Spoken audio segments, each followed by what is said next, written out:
for the district report. Reason being that their representative needs to be somewhere else. Okay. Anything else? And yes, we have an add-on that's K2. That would be the logo for the lagoon. That's just an add-on. Okay. Anything? Any issues with that? Move approval of the modified agenda. Second.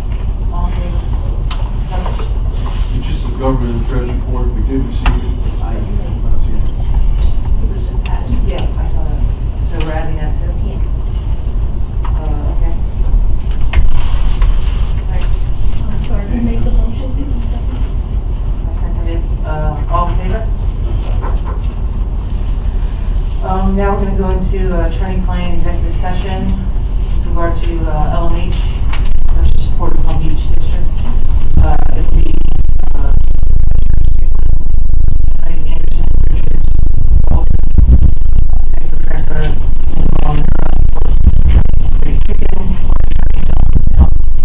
Attorney Robert Wilkins, and reporter Susan. Sorry that we had, that I made. That's why I don't like making any set up something. Then at the last minute, I really didn't want to do that. Process of each one. That, you know, once you get someone's authorization like that, they take it. It just takes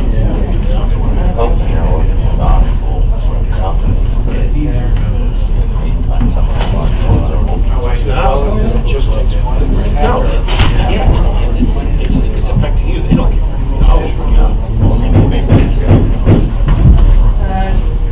So we're back from our executive session, and I will ask for approval of the minutes.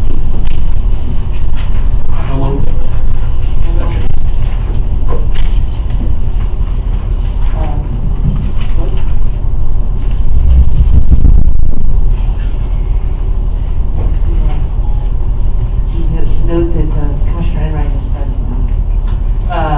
So all in favor of the minutes? Consent agenda.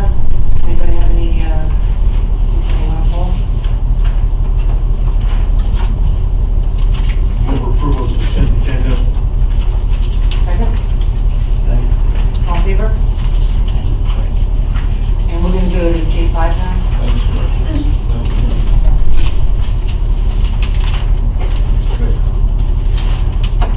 Good afternoon, Commissioners.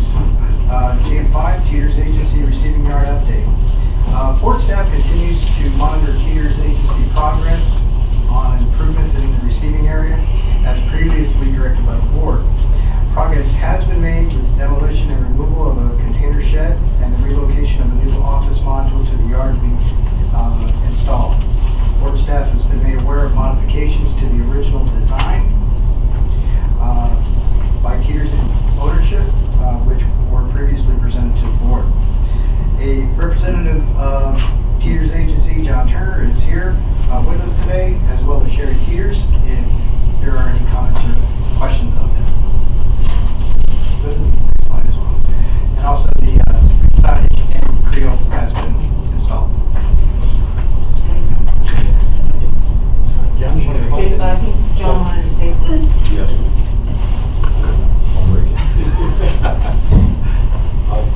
Thank you, Commissioners. John Turner with law firm Saul Ewing, Arnstein and Lear, on behalf of Teeter's Agency. And to give the Commission an update, my understanding is the rolling road here was in a long-time need of some upgrades to accommodate the customers of Teeter's or constituents of this commission. Teeter's has expended, I think, north of $100,000 to accommodate that, and probably will spend another $100,000. I was there a few hours ago. The trailer has been delivered. I don't know that it's been hooked up. It will be soon. A covered front area for customers will be then installed next to it. The old trailer will be removed. A new traffic pattern will be put in. The immediate signage concerns within the lot have been addressed.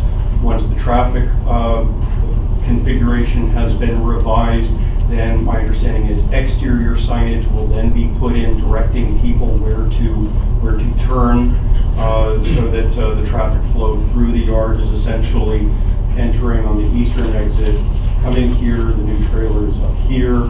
That will be the receiving area where customers, conduct business. And then cars will be driven here to stage, and people will exit on the eastern egress back onto to Port Road. I don't know what the timeline is, but I assure you that you have Teeter's attention. They're taking action, and I don't think that there's any reason to think that this all won't be completed in a timely fashion. Thank you very much, and I'd also like to recognize Commissioner Richards for, despite his threat of possible arrest, help spearhead this effort. I really not being any help. But I'm listening to you though, and you get it. We want our customers to be treated with decency and to be welcome. So I'm glad that Teeters is stepping up. And I'm glad that you get it. And I invite each and every one of the commissioners on this board, along with staff, to call me anytime for any reason. I thought you were going to invite us there like first. I didn't say that, but I on behalf of Teeters, have a wonderful long history of working with this board. The upgrades were a long time coming.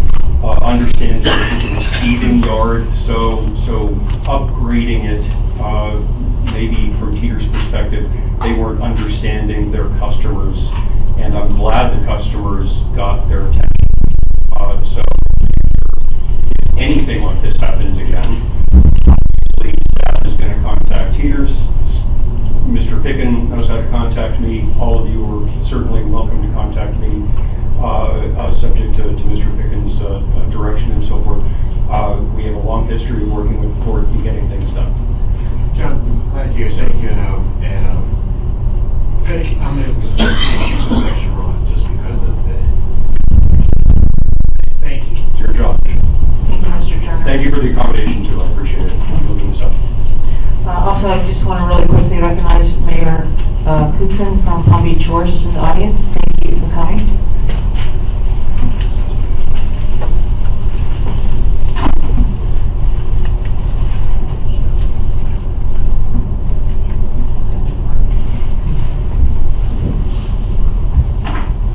All right.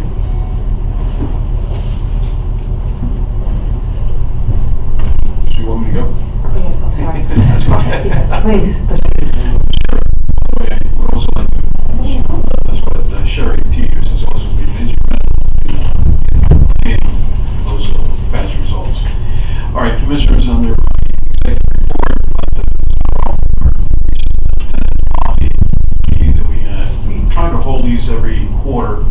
The last one, which happened a couple of weeks back, was back on Tuesday, February 5th. We had a good representation, very good session, back and forth. Ideas were exchanged, topics were also discussed at length. The next meeting will be held sometime in May timeframe. Some of the tenants were a little disappointed. We're not able to see prior commitment, but he will definitely be at the following meeting again sometime. Moving on, we received good news from the U.S. Coast Guard.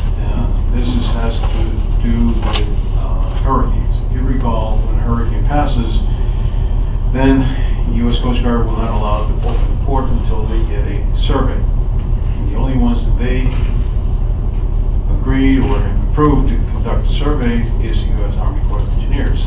The U.S. Army Corps of Engineers only has 5 ships that can do that. Normally, South Florida, where there are 3 ports, are always fighting to see whose port is going to be surveyed first. Well, through Ken Hearn's existence, he has persuaded, to say the least, Captain Dean of the U.S. Coast Guard Miami sector to send us a letter in which she has agreed to the following in an official approval letter back for this FY19 hurricane season. 1, we must have a baseline bottom survey completed, and a multi-beam sonar capability to be conducted and submitted to her office before June 1st, 2019. Obviously, we're going to do that. The survey must also be accepted by the Palm Beach Pilots Association. That should not be a problem. She will utilize the data in U.S. Coast Guard Sector Miami for approval of reopening the port. Bottom line, we could see the port opening within 24 hours after a storm, if obviously they find that there are no obstructions in the water. That, Commissioners, would be a major hurdle, because again, there are 3 ports: Miami, Port Everglades, and ourselves, always fighting to see who or which of the ports is going to be surveyed first. So, thank you, Ken. Good job, and we'll see if Miami sector, in fact, will abide by their promises. I have a question on that. So this is just for 2019. This is something we are anticipating. We hope. Yeah, we hope it'll be a repetitive, but so far, 2019, this upcoming season, we just went on the ball. That's great. Yeah, we have we're about to. Yeah, we've added, we've shown her, and we're surprised. You want to add anything? Yeah, I mean, we actually had one created for the 2018 season. There was a lot of legal issues that had to be resolved within the Coast Guard to give us the approval to do that. They weren't able to work through those through the 2018 season, but they were able to get us a confirmation letter. Now that letter will be able to be utilized in future years as a justification of a past practice case verification through legal, that yes, this is all right, yes, we can put it forward no matter who's the captain of the board. So again, let's keep our fingers crossed. The next item are basically housekeeping items, Commissioner. The first one, of course, is the upcoming March meeting. As you know, our March meeting is scheduled for March 21st, Thursday. That coincides with the AAPA Spring Conference, which begins on the 19th and half a day the 21st. So there's the conflict. I have another conflict, and that is the following week, I will be the chair of the Florida Ports Council Spring Meeting. And that starts on the 25th. So not only does it start on the 25th, but it ends on the 27th. The 27th being the following Thursday. My question to the board right now is, what would be your pleasure regarding this coming meeting? I do know that one commissioner has a conflict already with the previous week. That would be, I believe it's the 14th. Yeah, the 14th. So what days do we have left now?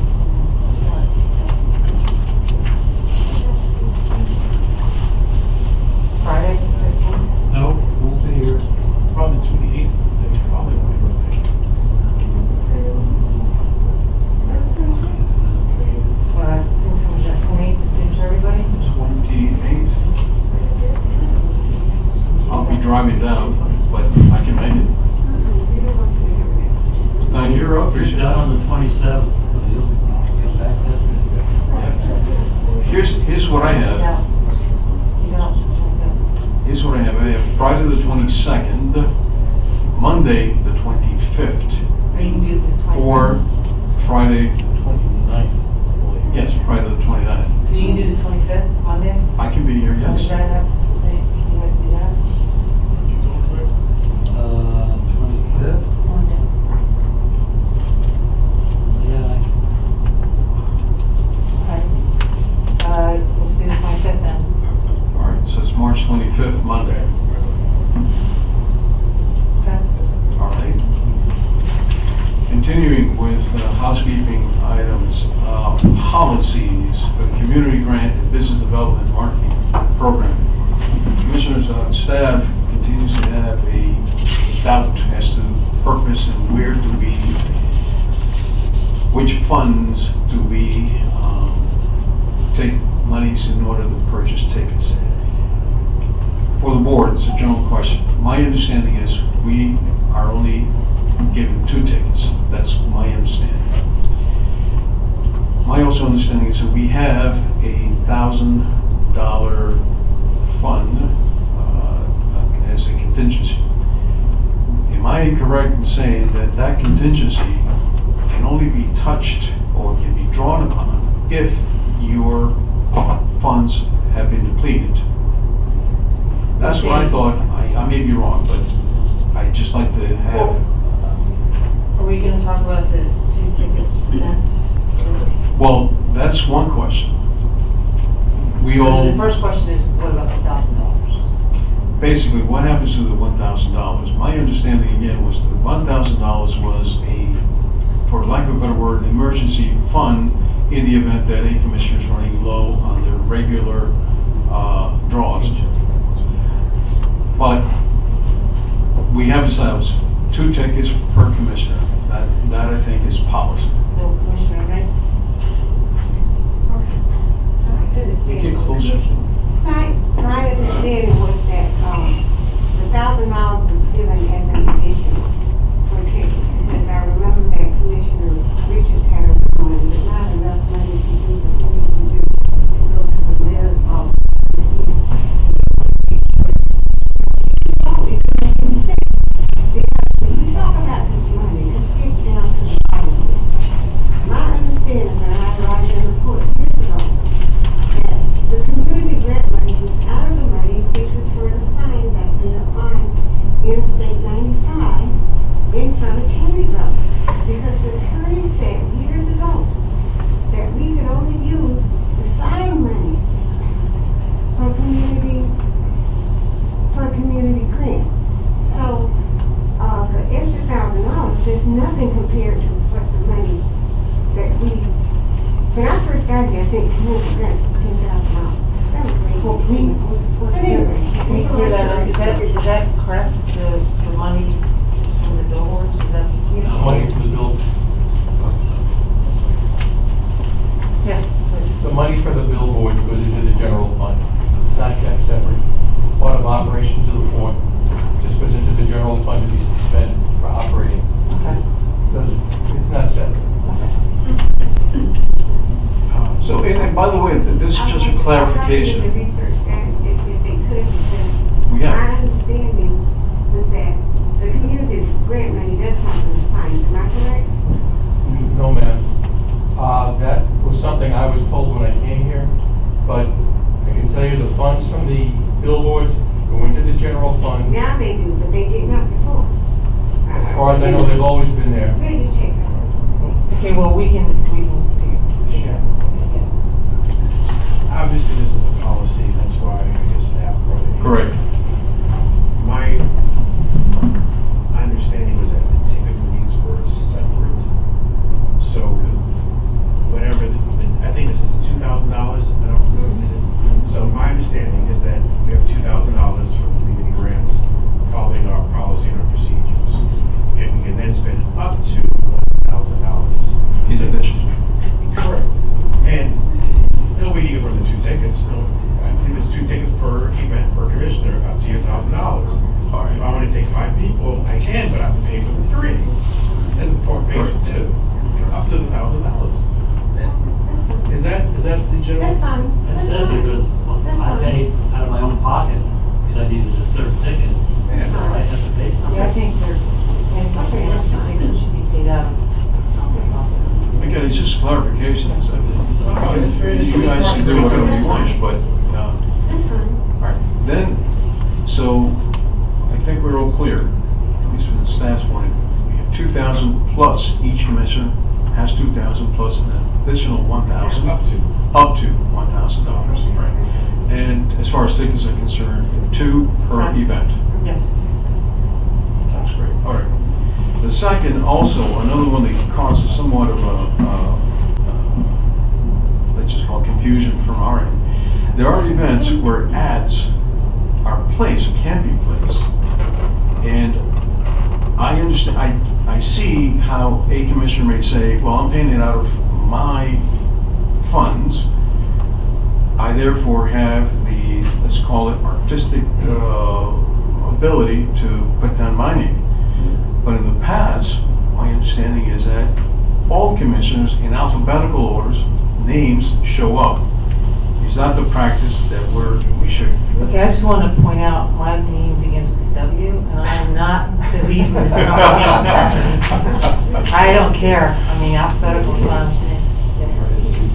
Mr. Mayor, the policy for that is if you find an ad, if it is from Port Palm Beach money, then it is a port ad with all our names. You cannot eliminate anybody else or put your name there for this. So if the money comes from Port Funds, then it is a Port of Palm Beach ad only through our public relations young lady over there with the names the way they're supposed to be in order. That's the policy I've always known. Okay? Fine with me. Sounds fine to me. Okay, great. Another clarification. Two more. Next is meeting rooms. There have been instances where, unfortunately, we have not told, or where we might have even forgotten that there will be a reservation made for one of our meeting rooms. What we'd like to establish is what you see up here. If we can have the commissioners check with my secretary, Karen Emery, then she will see what the availabilities of the rooms are. The problem that we have to keep in mind, this building is closed after certain hours, sometimes on the weekend. If the individual fails to tell us when their meeting is coming and people start showing up, we may not have known about it. So again, if we can just do that step, if we can kindly check with Karen, it'll take a couple of seconds. All right. And last but not least, this is the AAPA annual convention. The AAPA has come to us and asked us to host the 2021 annual convention. My feelings from the very beginning was this is just far too much money. However, I must set the policy, the board does. So I inform all the commissioners, we're looking at least $300,000 minimum, maybe possibly half of that. Quite honestly, from my perspective, I cannot support that. But again, the policy is. How many people would be coming to the area for conference like this? It varies. Lately, it's not what it used to be. You can have 200, Jared, 200 individuals, maybe less. When we posted in 2002, the AAPA was much better attended, and we had 1,000 people. But it was also in the breakers.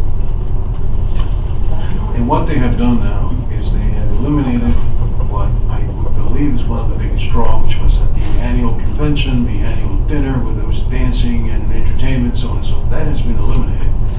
So therefore, last one that I attended, if there were 200 people, there was too much.